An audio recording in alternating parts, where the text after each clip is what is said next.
Hallo julle. So, die van julle wat met die R50 neem, het ons nou al 'n bietjie gesels oor die R50 en almal weet nou al die hot shoe het 'n multifunction hot shoe. So jy kan nie 'n gewone speedlight gebruik op hom nie. Behalwe as jy die baie duur speedlights koop wat die multifunction hot shoe het. So wat daar is 'n manier om nog steeds jou ou speedlight te gebruik.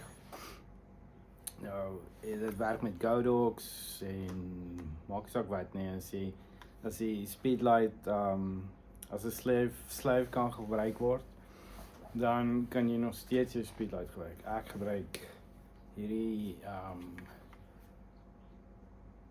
ek weet nie hoe spreek jy dit in Yongnuo speedlight YN568 EX2. As jy daar kan sien, en either which way. Ja, en dat is 'n baie nice speedlight. Ek sit nou maar net die diffusertjie op wat mense kan sien. So dan as jy op home gaan en jy hou die zoom in, dan kom jy opsies hier op waar jy kan change tussen slave en master. En obviously as jy nou op slave gaan, as jy slave 1 en slave 2 gaan, is jy op manual. So jy gaan 'n bietjie moet 'n paar testruns hardloop. Maar jy behoort seker nou jou speedlight in daai tyd te ken. So dan stel jy nou maar net jy sterkte 1 tot 1 is die sterkste en dan die hoogste nommer is jou flauwste.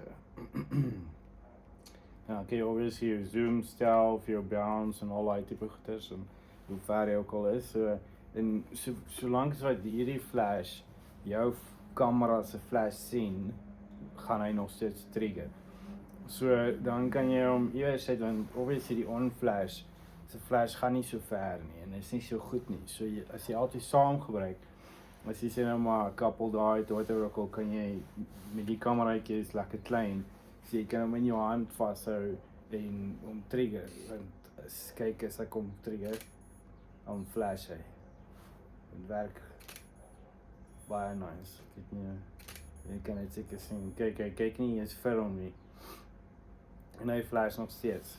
So jy kan hom deur sit en nog steeds sê nou maar headlight of whatever mooi flash vang. Jy kan even as die flash vir jou 'n probleem is en hy is in jou pad, kan jy hom toehou met jou hand en hierdie is nog steeds trigger.